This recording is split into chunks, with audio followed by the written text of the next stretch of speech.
All right, so the approach of burns is minimal, right? So, I mean, it goes back to trauma and stuff like that. It's what's most likely that you're going to see when you have a burn patient. Now, if you're doing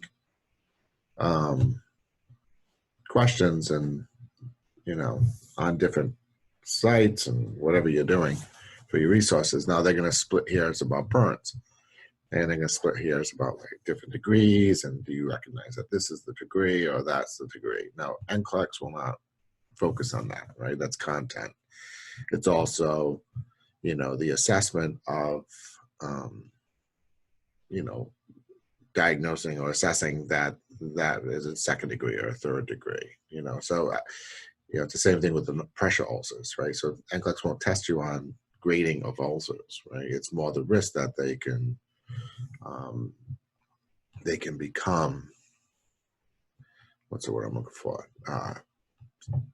Have an infection. So that's kind of the key with this, right? So when you're looking at it, it's not that you know everything about the burns and know how to do it. However, if you're doing books and stuff like that, you're going to see those questions, okay?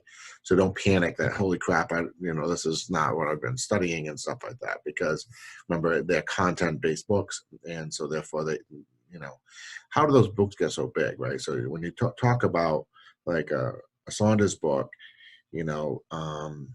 it's generally because of students. They're like, oh, I had this on the exam, so they put this into the book, and so they put questions, and these questions get bigger and bigger and bigger, where it's not concept. People don't remember the concept. The concept is, well, in a burn patient, the risk is infection, right? So in cardiac and fluid shifts, right? So with that said, that's the overarching thing. It's infection. And that's the domain, right, as far as the concept's concerned. So you'd want to know about, and then that would be signs and symptoms of infection, right? So the person's going to have, elevated white count because of inflammation. They're going to be on high-dose steroids to decrease that inflammation. They're going to be severely shunted, and they're going to have these complications with it. They're very specific to burns, all right, and that's just things that you need to know. All right, so let's go.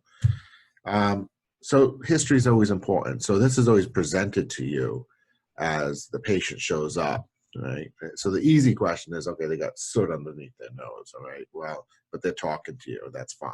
No, that's always bad, right? Because they just want you to know that that's an inhalation injury, okay, and that is always a priority action, even though they say they're doing fine. They're burnt on the inside, so that inhalation injury. Okay, so sort of on the nose, those type of things, or singed hairs, always priority action. Those are the patients you see first. Okay, all right. So now that's the good thing about it, because that's the who do you see first kind of patient presentation, and now we'll get into the other things. All right. So physical assessment, clinical manifestations, respiratory assessment. Airways always priority. All right, and that's always a priority, and we know that it's ABCs, right? But circulation plays a big part in burns, and we'll talk about that with the Parkland formula. Tetanus shows up, right? So assessment of tetanus. Now, NCLEX won't test you on whether or not you need to know, like, is it 7 years, 10 years, 5 years, and stuff like that. That's policy driven. Just know that the risk is tetanus, right? And that's a priority action, because if you don't know, it's not going to harm that person to get the tetanus shot, because they're all exposed, right? And especially with third-degree burns, they're exposed. H2 blockers, so you need to know what those are in the sense of Tagamet, and cimetidine and stuff like that. Now we know it because of protonics and different things. Why? Because of shunting, right? So the body's going to be severely shunted, and they're going to get paralytic ileus, and they actually will get a stress ulcer in the stomach. So we put them on these H2 blockers right away. It's a thing that we used to have happen, was called Curling's ulcer, right? It was called Curling's ulcer. That's pretty much been eliminated with the use of H2 blockers now.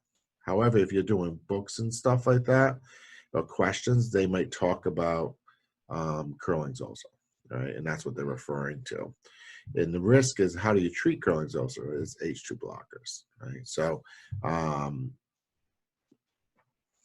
however, I don't think NCLEX is going to focus on that. All right, so hyperkalemia, right? Potassium kin to the inside, right? K inside the cell. So think about that. They're burned, so potassium's floating throughout the whole body, right? And we all know high risk of potassium is cardiac arrest. So patient needs to be on a monitor and those type of things. And then hyperglycemia, twofold, right? So you have circulatory sugar, and then you have all the sugar that's in the cells, right? So now they've all burst, and all of a sudden they're hyperglycemic, and you're chasing sugars with these patients. Not to, also with the cortisol, adrenal glands, think fight or flight. So sugar, sugar, sugar, sugar, sugar. So you're chasing sugar. So even though they might be a non-diabetic, they still are at risk for hyperglycemia. And then you feed them right away. Now, you do TPN because you're not going to do an NG tube or anything like that. So TPN, because why? All the cellular breakdown. You want to support the cellular breakdown to build it up. And that's kind of what we're doing. All right. What else we got? All right. Classifications. Now, I go over them. Now, it goes back to sometimes you just need to know the top and the bottom. Like, when you're talking about kidney disease, like 5, you need to know, because 5 is you're on hemodialysis, right? So same thing with this. So first, and this is all over the place in your books, ATI, different resources. So your first degree, and this is the main thing, is that generally on a first degree, the skin isn't broken. Okay, so no risk for infection on this patient, right? They could still have burns all over the body, but the risk is an infection right now, right? And that's kind of where the piece comes in. And then you have 2, where they start to talk a little bit about, now we have broken it. And this is where it gets a little bit gray out there, guys. So you're going to see that sometimes they can't quite agree on, because you can have some people with 1s and 2s together. So think of a pressure ulcer, right? Pressure ulcer can have a stage 3 in it, stage 4, a little bit of that, right? They could be 2 different areas, right? Tunneling or anything like that. Well, 2 is like that. So it's kind of like that in-between stage. 3rd degree is bad, right? And that's it. So it goes back to like heart blocks, right? When we talked about heart blocks, we said, you just need to know 1 and 3rd. Right now, MOBITs and all that stuff, that's nuts to know.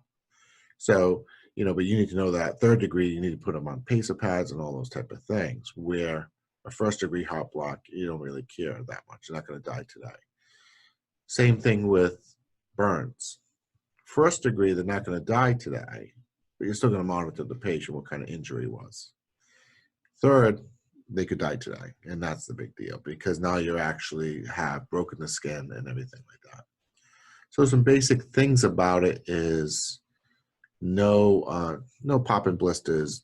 You're going to see questions about blister popping, putting butter on burns, creams, and stuff like that. A lot of that's old school weirdness that is just people say, oh yeah, this is what you do. However, you're taking the same test as somebody in Arkansas and so on and so forth. So when you have those books and those questions, people are like, yeah, my uncle used to do this, and this is what we do. So somebody might be distracted by it. So you'll see questions like that. Don't put anything on the burns. Now, there is some things that, like Silvadene, if I asked 50 nursing students, how do you administer Silvadene? Nobody would know what the hell I'm talking about, right? So, so therefore, you just know that if you have a Silvadene question, it's a burn question, basically. Now, they don't dissect meds with burns. So like what you put on them, those treatments and stuff like that, what you wrap it with, that's not going to be tested in burns. More important is like, knowing what it is, infection, tetanus, those type of things. All right. Airway is always priority.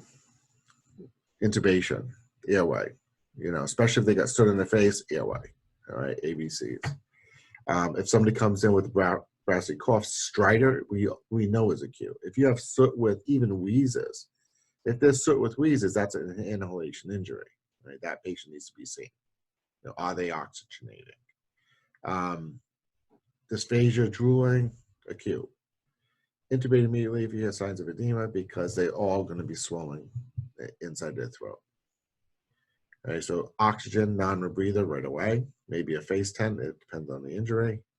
And that's it. Now, burns, we don't have a burn unit around here. I mean, even though, Albany Med's a trauma center, you're going to ship out a burn, get them out of here, go to a burn unit. Somebody that's what they do, right? And that's like in Boston and in the city and stuff like that. They'll have a burn unit. Very difficult unit to work on, pain's priority. It's very difficult with the patients because they're burned, right? And keeping that pain control and stuff like that. Fluid resuscitation, we're going to start to talk about because it's pulmonary, there's a thing called Parkland formula, which you're going to have to be familiar with. I don't think that the NCLEX will give you a Parkland formula question, but I talk about it because you're going to start to see it in your questions that you're doing, okay? But it's pretty simple. We'll talk about it. All right, so always pulmonary injury is a risk, inhalation injury, and carbon monoxide poisoning. Now, that's the cherry red lips and gums, right? So that means that's also acute, right? That means that they've had smoke inhalation injury. All right, so carbon monoxide, inhalation risk, exactly what it is, colors are worse. Binds to the hemoglobin, and it basically makes them hypoxic. All right. Main thing about this is that just that you know what it is, know that it's acute, and know that that patient needs to be seen immediately, and they need to be treated for that. So cherry red cheeks, lips, headache, tinnitus, nausea. If you have the whole thing about burns is always patient presents, right? So it's just like a PE. Patient had a previous DVT. So they give you the presentation. So it's just that, are you aware this is burns? That's the key with this, right? So there's these little nuances that are there, like these cherry red cheeks with lips, that means burns. All right, so I don't think they were just having a Jolly Rancher or something like that, right? So, it's more important that you just look at that content and say, okay, this is a burns question. This patient needs to be seen, okay? Treatment, do carboxyhemoglobin, do a high flow oxygen, right? All right, so rule of nines, you need to know this. This is a classic point and click, all right? So memorization of it. So the way that this works is, it's just called the rule of nines. Now we don't really use it anymore, but they still talk about it, and it's still in your test, and it's still covered, and it's still in your books, and all these types of things. And I think it's always going to kind of be there. It's always going to be kind of one of those things. Now, most likely on an NCLEX, I think this would be a point and click. Like they would say, okay, well, this you should have gotten in nursing school. You should have known about it, and you should have known that this is going to be a problem, right? So, and you should know how to calculate it. So why do we have the rule of nines? Well, if I'm telling you that they're 45% burned, right?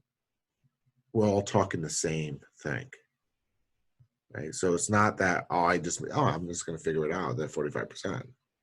No, there's a formula that we use that says, okay, well, the arm and this, we add it all together, and then we get a percentage. So when they're talking about, there's 20% burns or 27% burns, just add it all together. All right, so what do we need to know here? All right, memorization. This is straight up memorization. That's all this is. Okay. So this is the front, obviously, and then this is the back. So if you had a blast injury and it went right to the face, right? So let's say that. So they were sitting down and they just had an explosion, right in front of them. All right, so that would be the face, 4.5. Their front, that's 18%. The front of their arm and the other front of their arm. Okay, so these two together equals 9. Okay, so then I add them all together. All right, so then I have, whatever, 12, 11, 31%, 31.5% burns. I probably did my math wrong, but whatever. That's how you do it, okay? And that's kind of what you use it for, all right? So those questions will, so how would the NCLEX do this if they weren't using a visual? They would say that, they had full burns to their face, their chest, and their right arm, right? Or circumferential around their arm, like they put their hand in to pull somebody out and they burn their whole arm, okay? Now, if they burn their whole arm, that's 4 and 5 and 4 and 5. So this is the back, okay? And that's an important piece. So a whole arm would be, so they reached in, they burn both sides, okay? And that's how you do that. So this would now be 9%. Right? And that's how they would do it. I don't see them, they say they, if the person, their legs burnt, right? Like if they say the front and their total leg circumferential legs have been burnt, 9 plus 9 is 18, plus 9 plus 9 is 18. So that would be 36% burns. If they said the perennial area, that gets you 1%. And that's what it is.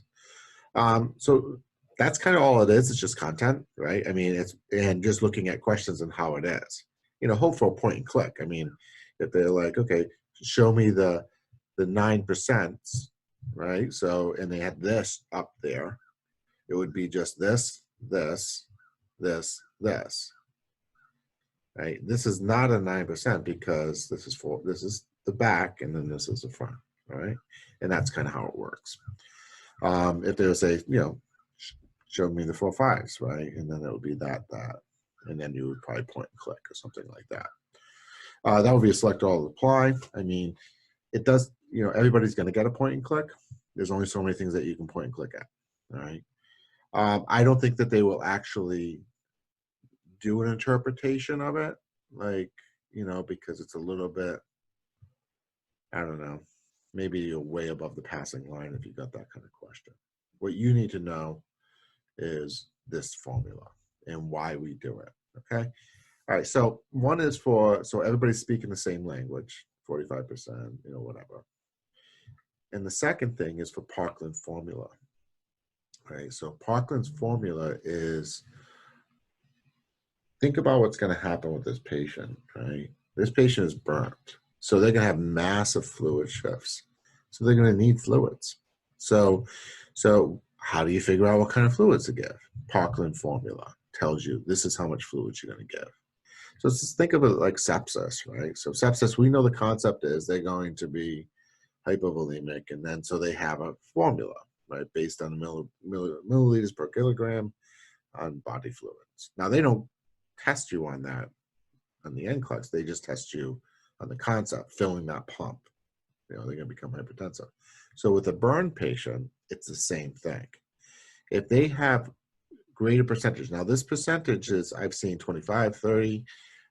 So that number's kind of all over the place as far as when they're going to resuscitate, do some fluid resuscitation. But if you think about it, if you just had your face burnt, are you going to do mass fluid shifts with this patient? No, you protect the airway, right? So if you just burned your arm, okay, if you just burn the front, even if it was 3rd degrees, you're not going to do Parkland's formula. It's only 4.5%. Right? So it's basically the higher percentage, the more risk for fluid shifts. Okay. All right, so let's talk about circumferential burns, right? So you've burned your whole arm.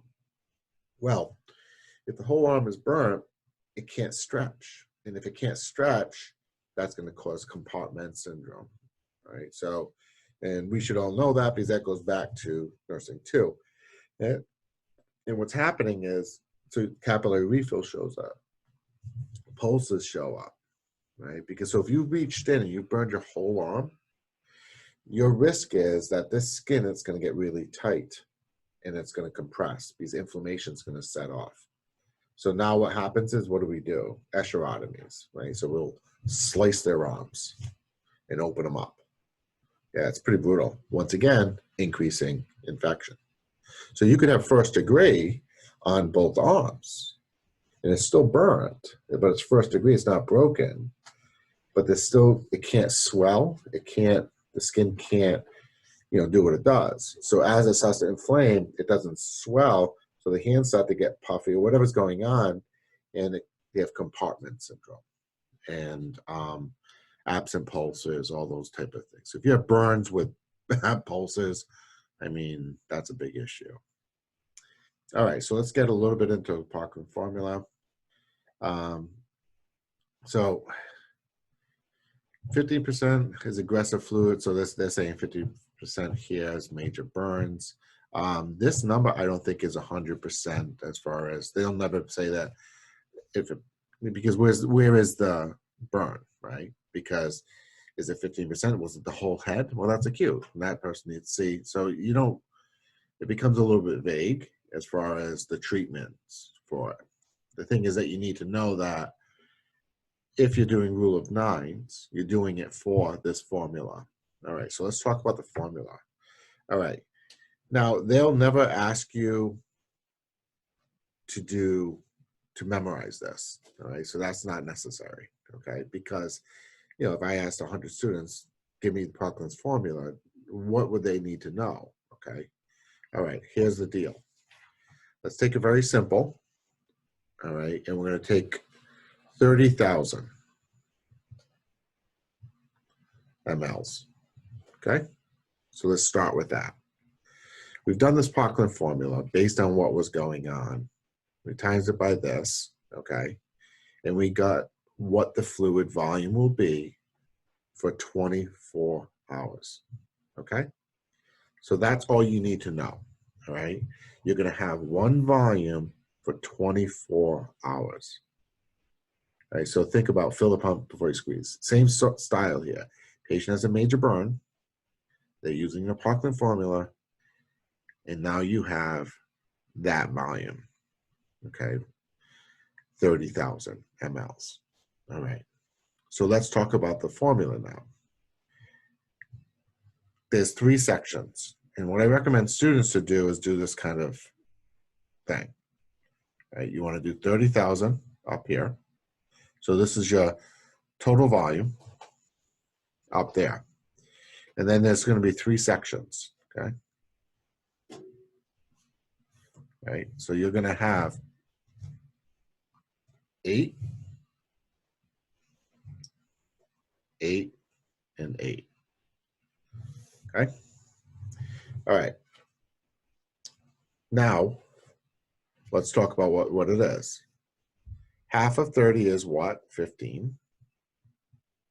So half of it will be on the first 8 hours. And then this is divided by 2 again. 75, 75. And that's it. Okay? That's it. That's how you do it. All right? You just have, it's a memorization thing. Once you're doing questions, you're going to be all over the place. But this is how you look at this. This setup first. All right. All right. So now, how does a question with Parkland formula go? Okay. Well, generally, they'll never give you this. You need to calculate it, right? Because everybody doesn't know the formula for mLs and stuff like that. What they'll give you is the patient's Parkland formula is 30,000 mLs, and you're going to do the first pump setup. What would you set the pump at? Okay, so you have 30 mLs, 30,000. You know it needs to be 50. It needs to be half of that on the first 8 hours. So then you say, okay, well, it has to run over 8 hours. So then you take your 15,000 divide that by 8, then you have your flow rate. That's it, per hour. You know, it's not complicated in that sense. I mean, you divide 8 into that milliliters, right? Will they force you to then do trip ratios? No. Okay, it's not that kind of question. The question is only so you understand this formula, how it works. Okay, all right. So if the Parkland's formula, let's do another one, was 10,000 mLs. Okay, so if it's 10,000 mLs, in the first 8 hours would be 5, because that's half of that. Okay, and then the next 8 hours would be half of that, which would be 2,500, and then the last one would be 2,500. Okay, that's how the questions come. All right, so the second way the question will come is the patient, you're in the second phase of Parkland formula. Okay, you know, and then you're going to go into the third. Right, what would you set the pump at? You wouldn't change it, right, because it's the same. So this tends not to be a question, but this tends to be a question when there is a change going on, right? So you've done your initial step of Parkland formula. You're going into the second phase. The pump is set at XYZ. What would you do with the pump?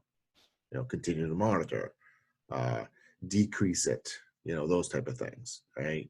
Now, it is straight up content.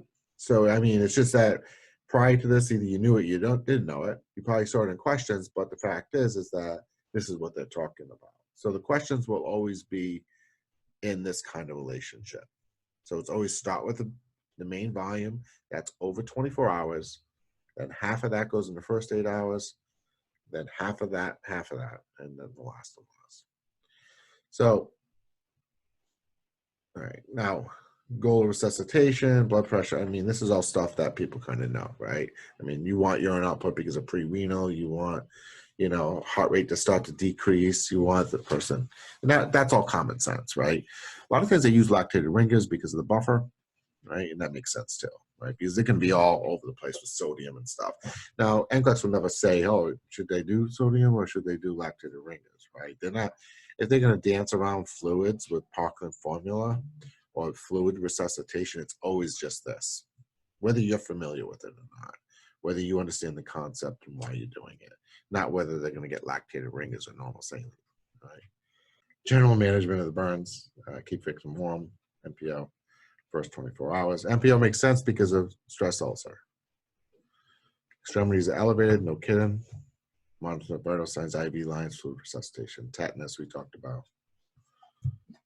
Flames, they will not test you on chemical burns, thermal burns, those type of things, electrical burns and those stuff, you know, just because more important is like a Parkland formula, know what that means, a rule of nines, those type of things. Don't pop blisters, you know, not this one means that, that one means this. So don't worry, don't study all those different types. It's not going to be tested. Plasmapheresis makes sense because if you think about they have broken fragments of cells all throughout the vessels. CPR function, no kidding, because of hypokalemia and antibiotics, right, because of infection. Physician and turn off deep breathe because they're not going to want to breathe. They require high calories because of their body's all in shock. Range of motion is important, no kidding. And then there's an order set. Weight, so that's why the weight is there, right? Time of injury, because we can then assess based on Parkland's formula when they will get fluids, right? And then we can say, okay, from this to this. Total body surfaces, that's the rule of nines, so you know that. Parkland formula, and then you have this, right? So that's what I was doing, times by times by times, okay? This is what you usually have is the total body, and this is where you set to do it. Okay, insensible loss we talked about, 1,000 to 2, and then maintenance fluids, okay? All right, so there's different order sets here, and this is for a burn center. Right? You're not working on a burn unit, right? So that's kind of, you just need to know that you would be able to look at this and understand what these things and why they're there and why they are using this assessment. I don't think you need to know this stuff. This will be posted on Mesa, the PowerPoint, okay? And but don't overstudy burns, right? Stay focused on what you need to know. But when you're doing those questions and you get into those Parkland formulas, you know what I mean, study smartly. You know, I mean, not so much just I need to know this, I want to really get this and stuff like that. I mean, it is a formula, it's doable, but sometimes you can just spin in the questions, right? It's not really helpful. All right, and this is just another algorithm how we manage burns. You know, it's a specific thing for a burn unit.